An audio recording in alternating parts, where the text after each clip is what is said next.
बात है 2023 की, 2023 अगस्त मंथ का था। 2023 में तो कृष्ण जी आए संदेश देने के लिए।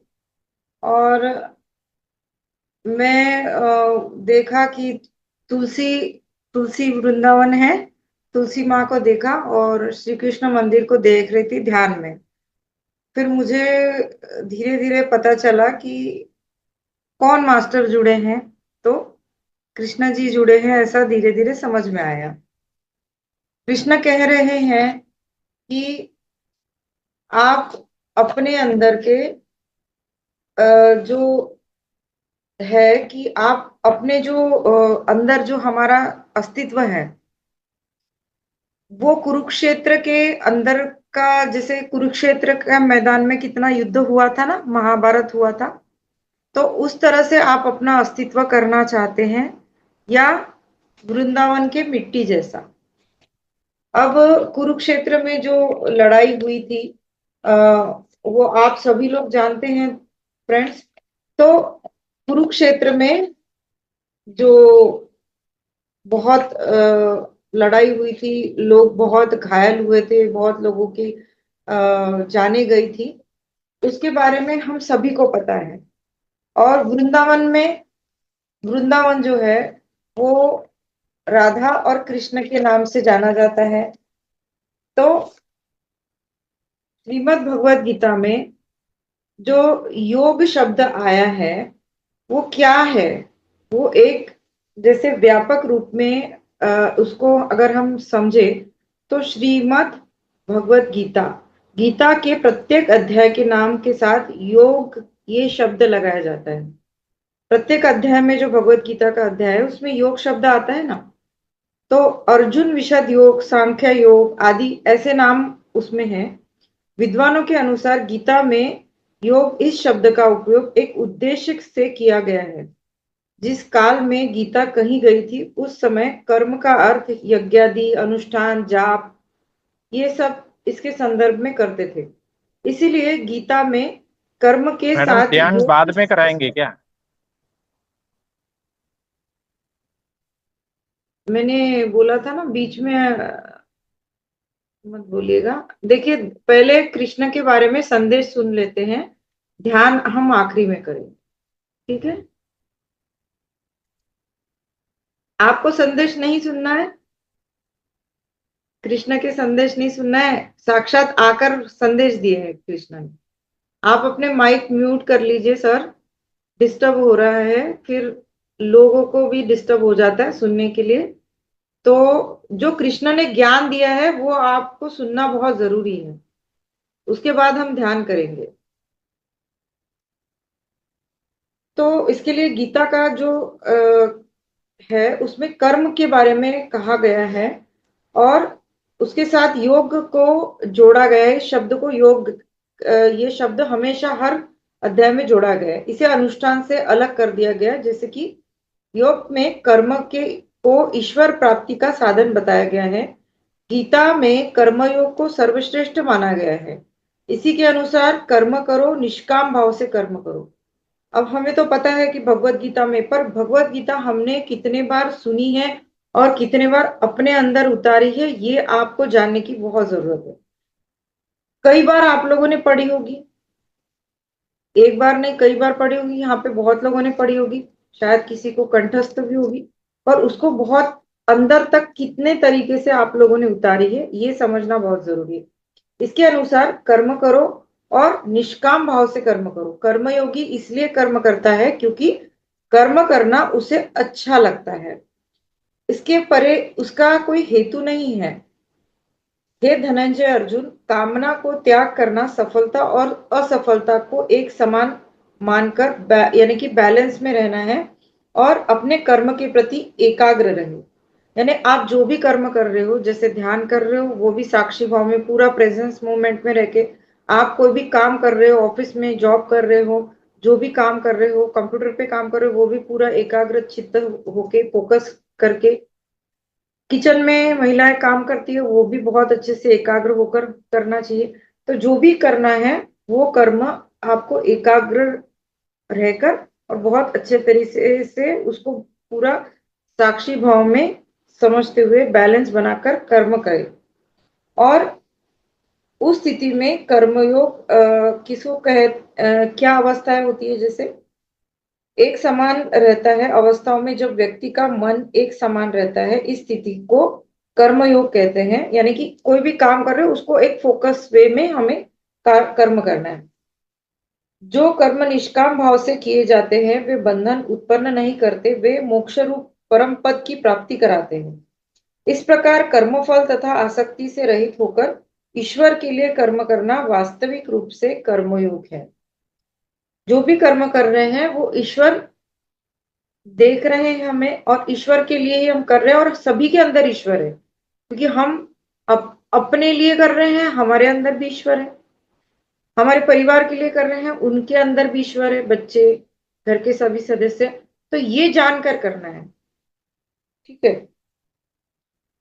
अर्थात तेरा कर्म करने में ही अधिकार है, उसके फलों की कभी अपेक्षा नहीं करना। इसीलिए तू फल की दृष्टि से कर्म मत कर, और न ही ऐसा सोच कि फल की आशा के बिना कर्म निष्काम कर्म क्यों करूं।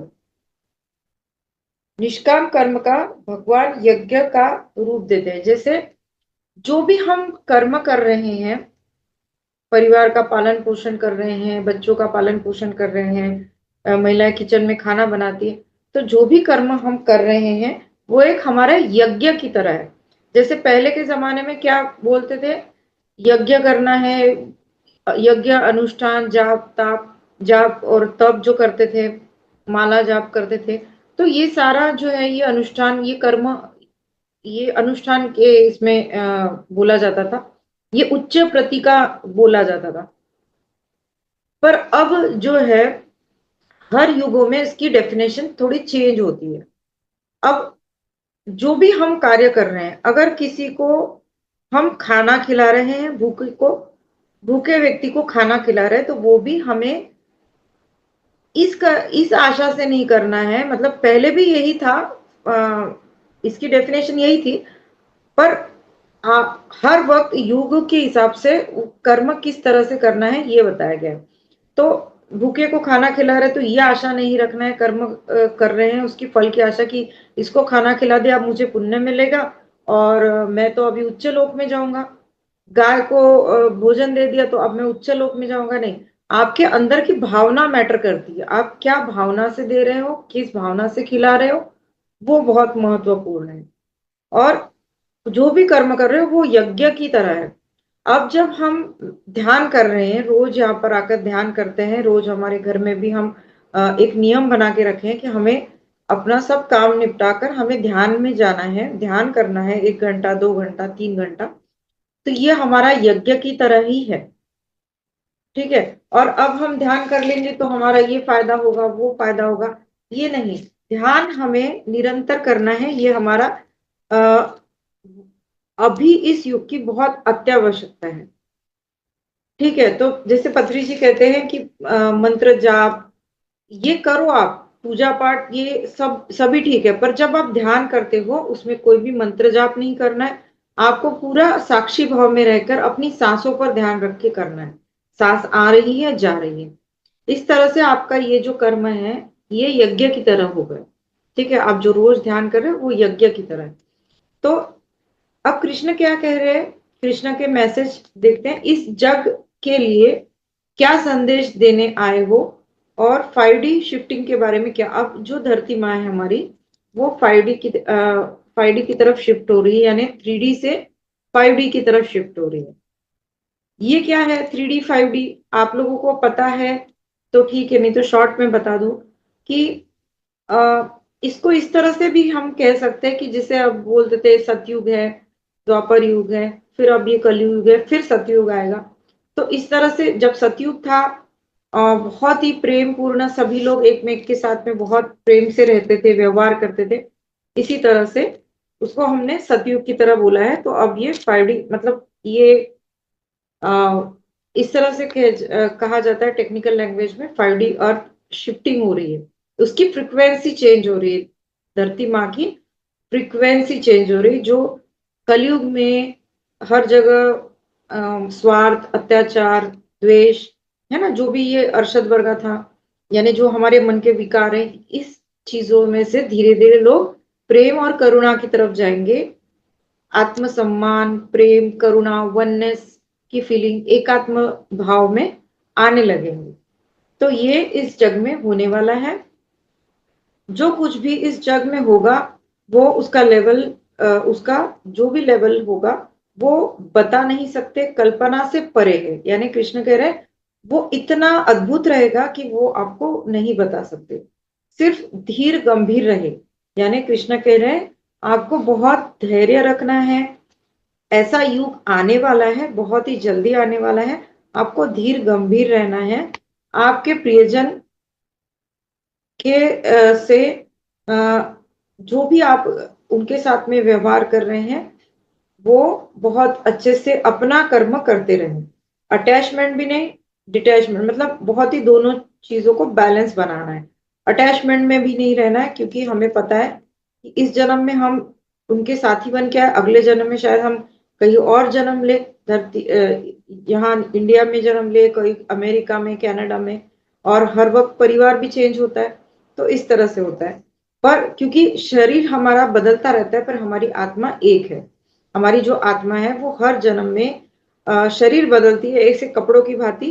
जैसे कृष्ण ने बताया उसी तरह से आत्मा कभी मरती नहीं है। शरीर भले ही वो कपड़े बदलने जैसा, वो हमेशा शरीर बदलते रहते हैं।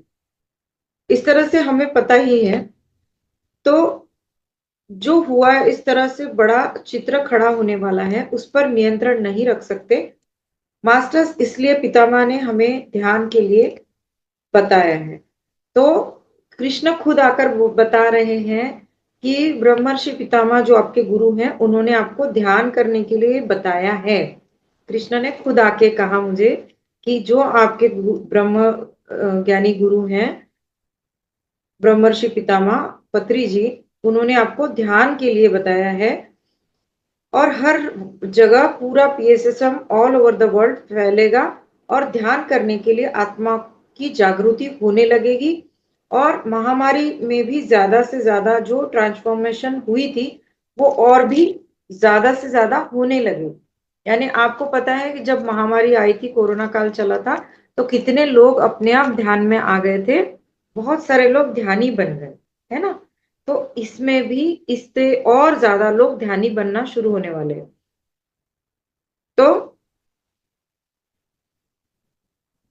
आगे कृष्ण ने जो संदेश दिया है आपने देखा कि हाँ, अब कृष्ण ने मुझे क्या संदेश दिया। एक मुझे ऐसा चित्र दिखाया गया, गौ माता दिख रही थी। गाय है हमारी माता, गौ माता के रक्षा करे। और मतलब वो मुझे दिखाई जा रही थी एक पेड़ के नीचे, और कृष्ण बांसुरी बजा रहे हैं, और गौ माता, बहुत सारी गौ माता दिख रही थी। तो कृष्ण ने मुझे कहा कि आपको ये संदेश दिया जा रहा है कि आपको गौ माता की रक्षा करे, और आप इसकी शपथ लीजिए और स्थापना करें। यानी हम सभी को ये शपथ लेना है कि हम अपने गौ माता की रक्षा हमें करनी है। क्योंकि हमें सबको पता है कि कृष्ण जी को गौ माता कितनी प्रिय थी। हमेशा उन्हीं के साथ रहती थी वो। और वो सब बहुत ही मतलब अ, अभी जो इस युगों में जो आप कलयुग में देख रहे हैं, गौ माता की बहुत ही दयनीय अवस्था है। उसमें हमें उनकी रक्षा के लिए आगे आना है सभी को। कृष्ण ने जो संदेश इसलिए दिए हैं कि आपने देखा कि कभी भी कृष्ण के फोटो में भी कभी भी पेड़ के पास कृष्ण, गाय, ये दोनों जरूर रहते थे। और हमेशा उन्होंने संदेश दिया है। जैसे आपने कृष्ण का फोटो या इसमें बहुत बार देखा होगा ना कि गाय, गौ माता रहती है। इसका मतलब यही है कि कृष्ण को गाय बहुत प्रिय है, और उन्होंने इसी तरह से संदेश दिया है। फिर मुझे विजन आया कि बहुत ही सुंदर धरती माँ, झरने, बहुत झरझर पहाड़ों से छोटे छोटे प्यारे प्यारे घर, और सुंदर सुंदर पवित्र वातावरण, हर कहीं प्रफुल्लित वातावरण। जमीन ऊपर नीचे है पर झरने और पेड़, घर छोटे बड़े सुंदर, बहुत ब्यूटीफुल थे। जैसे हमारी आने वाली जो धरती माँ है, उसका वो चित्र मुझे दिखाया जा रहा था, जो बहुत ही सुंदर, पूरी धरती जो है वो बहुत प्रफुल्लित, बहुत ही सुंदर दिखाई दे रही थी। बहुत हर जगह हरी भरी वसुंधरा, बहुत सुंदर वातावरण दिख रहा था। और हर जगह फूल, पत्ते, पेड़, और जो वातावरण है वो बहुत ही शुद्ध था। यानी जो अब हम लोग देख रहे हैं ना कि बहुत जगह पे पोल्यूशन है, दिल्ली में, हरियाणा में, हर जगह पे पोल्यूशन है, तो वो पोल्यूशन वाला नहीं रहने वाला है। पूरा वातावरण बहुत ही सुंदर, और जो हवाएं हैं बहुत ही प्रफुल्लित, और बहुत ही ऑक्सीजन से भरी होने वाली है हमारी धरती। ध्यान से ज्यादा ध्यान ज्यादा से ज्यादा करें। जैसे उन्होंने ध्यान के बारे में बताया है कि ध्यान हमें ज्यादा से ज्यादा करना है। जैसे हम सोचते हैं चलो हमने 1 घंटा ध्यान कर लिया, आधा घंटा कर लिया, बहुत हो गया। पर अब आने वाले समय में आपको ध्यान ज्यादा बढ़ाना है। आधा घंटा 1 घंटा करने से नहीं होगा। फिर आप बोलते हैं कि अरे मेरा ये बीमारी तो जा ही नहीं रही, मेरे तो प्रॉब्लम सॉल्व ही नहीं हो रहे। तो ये क्यों होगा? आप थोड़ा सा जैसे देखिए, जब हम मोटर चलाते हैं तो हमारे जो ऊपर टेरेस में टंकी होती है उसमें थोड़ा सा पानी भरेगा। हम बटन बंद कर देंगे तो पानी थोड़ा सा ही भरेगा। टंकी पूरी भर पाएगी क्या? नहीं। पर हम स्विच को बहुत देर तक ऑन रखेंगे, यानी कि हमारा जो जो कॉस्मिक जो स्विच है, जो हमारा, जब हम ध्यान करते हैं, आंखें बंद करते हैं, जो कॉस्मिक एनर्जी से हम, जो पूरा ब्रह्मांड से, हम यूनिवर्स से कनेक्ट हो जाते हैं, जो स्विच है हमारा, तो ये स्विच है हमारा, ऑन कर देते हैं और बहुत देर तक ऑन रहता है, यानी कि 1 घंटा, 1.5 घंटा, 2 घंटा। तो अपने आप एनर्जी का फ्लो बहुत अच्छे से होने लगता है और बहुत सारे प्रॉब्लम्स हमारे सॉल्व होने लगते हैं। तो जब हम टंकी का स्विच जो है, मोटर का स्विच बहुत देर तक ऑन करेंगे तो टंकी अपने आप पूरी भर जाएगी। सही कहा ना? तो इसीलिए हमें ज्यादा से ज्यादा ध्यान करना है और हमें एनर्जी प्राप्त करनी है, और ये एनर्जी हमें हमें हर फील्ड में आगे काम आएगी। आपको अभी फिलहाल नहीं लग रहा है कि हम हो गया हमारा काम, आधा घंटा ध्यान कर लिया, 1 घंटा कर लिया, हो गया, बहुत हो गया। नहीं, आपको ध्यान बढ़ाना है, तभी आपकी एनर्जी लेवल बढ़ेगा। तो इसी बारे में कृष्ण कह रहे हैं कि आपको ध्यान ज्यादा करना है, ज्यादा से ज्यादा करना। ध्यान ये आत्मा की पसंद है। जो ध्यान है ये हमारे आत्मा की पसंद है। और शरीर की पसंद क्या है? बताइए, चैट में लिखिए। शरीर को क्या पसंद है? आप लोग चैट में लिख सकते हैं। शरीर को पसंद है सोना, खाना, पीना, मौज मस्ती करना। ये तो शरीर की आवश्यकता है, पर आत्मा की आवश्यकता है ध्यान। आपको ज्यादा से ज्यादा ध्यान करना है, क्योंकि वो आत्मा की बहुत ज्यादा आवश्यकता है। और हमारी जो आत्मा है, आत्मा हमारे हृदय में है, इसीलिए तो हमारा शरीर चल रहा है। जब आत्मा शरीर से निकल जाती है तो शरीर तो बिल्कुल नाशपूर्ण हो जाता है, नाशवान हो जाता है ना। तो आत्मा है, ये परमेश्वर रूपी आत्मा है, इसीलिए तो शरीर चल रहा है, बोल रहा है, खा रहा है, पी रहा है, सो सकता है, एंजॉय कर सकता है ना। तो आत्मा की पसंद है ध्यान, आत्मा का बल है ध्यान। फिर दिवाली के बहुत सारे जो दिवाली में हम दीपक प्रज्वलित करते हैं ना, लाइटनिंग्स क्रिएट करते हैं ना, लाइटिंग्स करते हैं, पूरे बंगले को सजाते हैं, हमारे घर को सजाते हैं, बहुत सारे दिए मोमबत्ती चलाते हैं। तो इस तरह से मुझे एक घर बहुत सुंदर दिख रहा था जिसमें बहुत सारी लाइटिंग लगाई हुई थी। तो आगे क्या बताया जा रहा था मुझे, जो दिवाली पे लाइटनिंग हो रही है, पूरी बिल्डिंग पे लाइट ही लाइट दिख रहे थे मुझे। जैसे चमचमाती लाइट पूरे बिल्डिंग को चमकाती है दिवाली पर, उसी तरह से आपकी आत्मा एनलाइटन होती है। आपकी आत्मा एनलाइटन होती है ना। आपको आत्म साक्षात्कार होता है। आप बोलोगे आधा घंटा ध्यान करने से मुझे मास्टर कनेक्ट हो गए क्या? 1 घंटा ध्यान करने से हो गए क्या? बात भी करना चाहिए। आपको लगता है कि अरे कंचन जी जैसे ऑटो राइटिंग करती है, हमें भी मास्टर से मैसेज लेना है, तो आपको ज्यादा से ज्यादा ध्यान बढ़ाना पड़ेगा। सिर्फ मास्टर, हाँ मुझे दिख गए, आज पत्री जी दिख गए, मुझे कृष्ण जी दिख गए ध्यान में, मुझे माँ दुर्गा दिख गई, इतने से नहीं होगा ना। आपको ध्यान ज्यादा बढ़ाना पड़ेगा, तब वो आपसे बात करेंगे ध्यान में, है ना। तो इस तरह से हमें ज्यादा ध्यान करेंगे तो हमारी आत्मा जो है एनलाइटन होती है और उसकी उन्नति निश्चित है। ध्यान शक्ति है, तरंग है, डोर है मुझ तक पहुंचने की, अर्थात परमेश्वर स्वरूप होने की। ध्यान नहीं तो कुछ भी नहीं।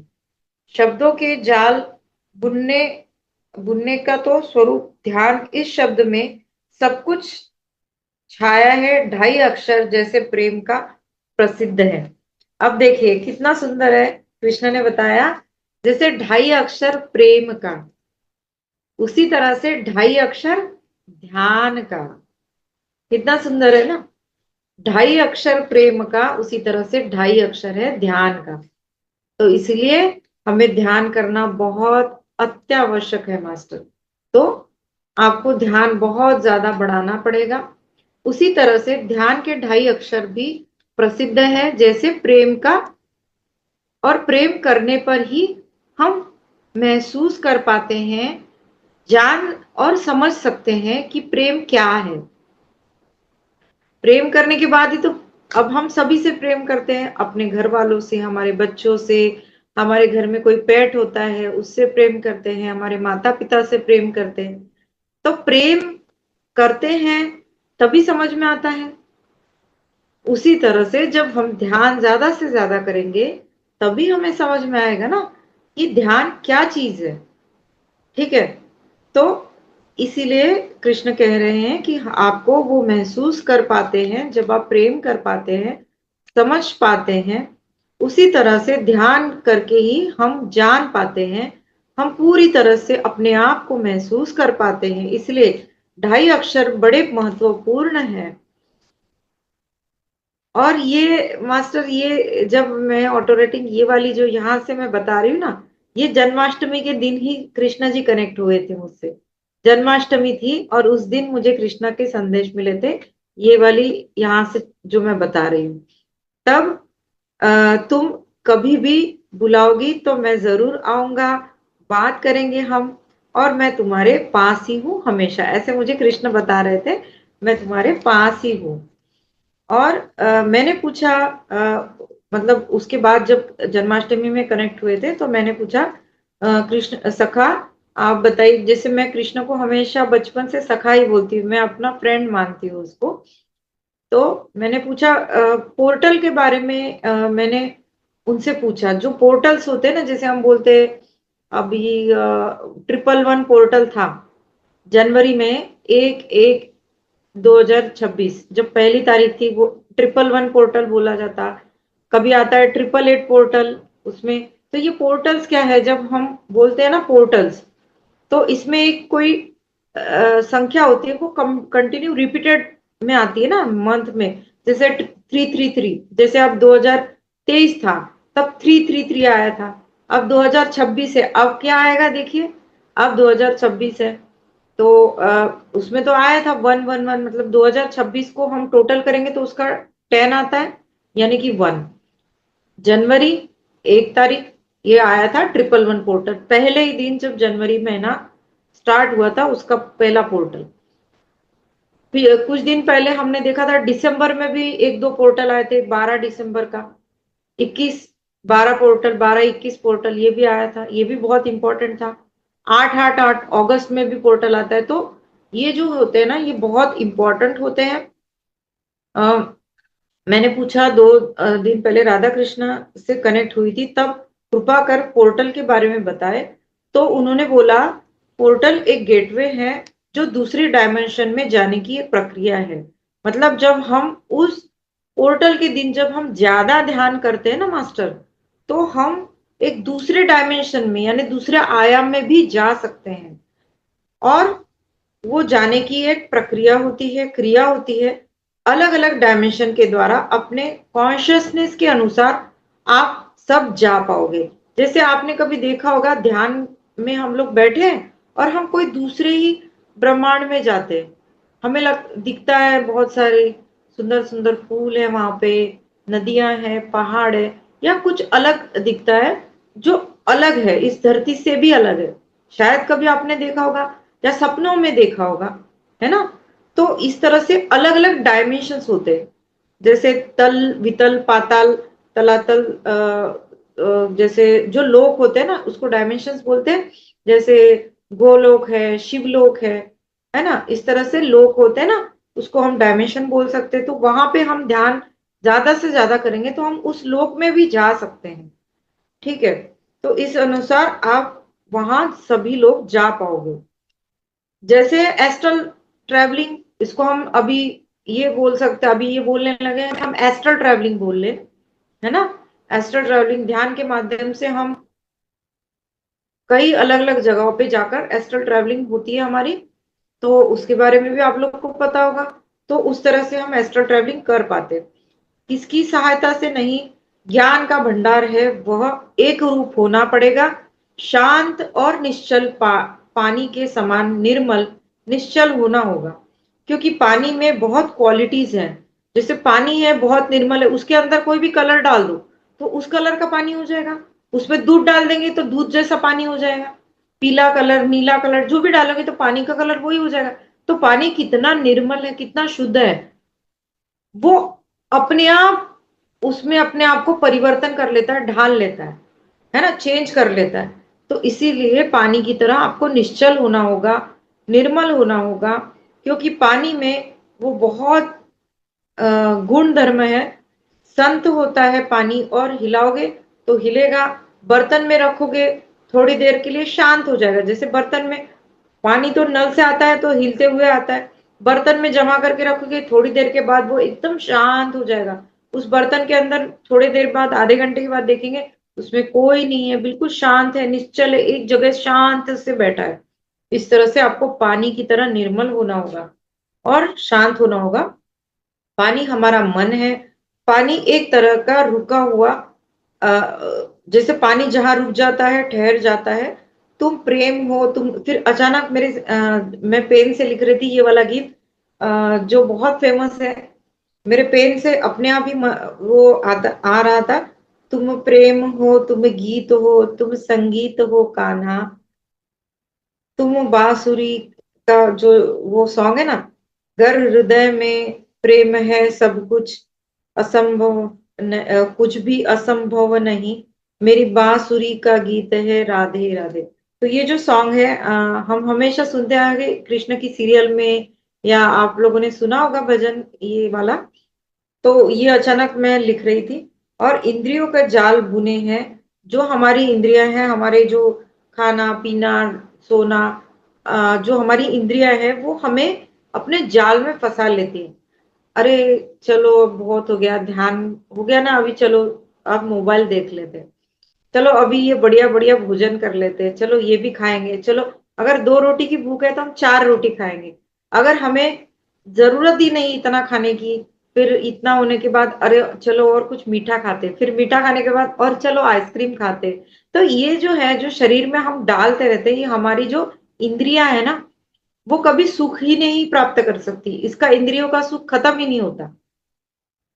ये इंद्रियों पर आपको नियंत्रण रखना है। तो ये जाल से बाहर आओगे।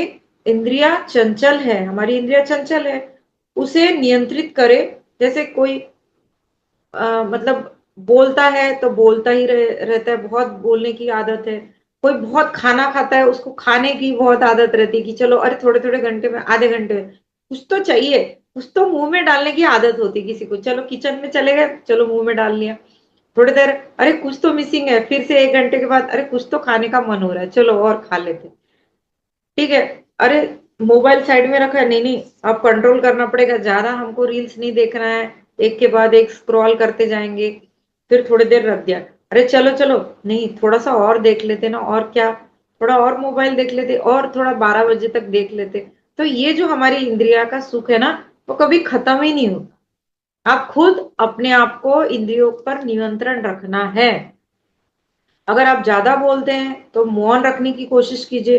अगर आप ज्यादा खाते हैं तो अपने आप को कंट्रोल रखने की कोशिश कीजिए। अगर आप बहुत सोते हैं तो सुबह जल्दी उठने की कोशिश कीजिए। आप जो भी कर रहे हो उसमें आपके इंद्रियों पर नियंत्रण रखना बहुत जरूरी है। तो उसे नियंत्रित करें और सिर्फ काम के लिए ही उसका यूज करें, जो बहुत ही जरूरत है। जो आपको दो रोटी की भूख है तो आपको दो रोटी खाकर अपना ग्रेटिट्यूड देते हुए आपको, पर जरूरी नहीं है कि बहुत ही आपकी शरीर को जरूरत है, क्योंकि जितना आप लाइट फूड लेंगे ना मास्टर, आप ध्यान में बहुत अच्छे से आगे बढ़ पाओगे। जितना आप कम खाना खाओगे, आपके शरीर को जितनी जरूरत है उतना ही खाओगे। फल सब्जी तरकारी ये थोड़ा ज्यादा, कच्चा फ्रूट्स का, कच्चा सब्जी का, फ्रूट्स का ज्यादा सेवन करोगे, फास्ट फूड नहीं खाओगे, तो ये जितना आप इंद्रियों पर नियंत्रण करोगे, आपको ध्यान की ऊर्जा और बढ़ती जाएगी और ध्यान में बैठने का मन करेगा। ठीक है। तो इंद्रियों का वश में करना एक सामर्थ्य हमारे अंदर आना चाहिए, सामर्थ्य रखे अपने इंद्रियों को कंट्रोल करने का। उसी तरह से जैसे एक साधु संत, हिमालय के साधु संत रखते हैं अपने इंद्रियों पे, है ना। हिमालय के साधु संत कितना इंद्रियों पे कंट्रोल रखते हैं। तो हम घर में रह के भी, हम गृहस्थ धर्म में रह के भी हम साधु की जैसी लाइफ जी सकते हैं, जी सकते हैं। और ये कर रहे हैं, बहुत सारे मास्टर कर रहे हैं। पत्री जी ने करके दिखाया, सदानंद बाबा जी ने करके दिखाया, महाअवतार बाबा जी ने करके दिखाया, हनुमान जी ने करके दिखाया, श्री राम जी ने करके दिखाया, कृष्ण राधा ने करके दिखाया। वो भी संसार में आए थे ना, आए थे वो भी, उन्होंने भी अपने इंद्रियों पे नियंत्रण रखा है।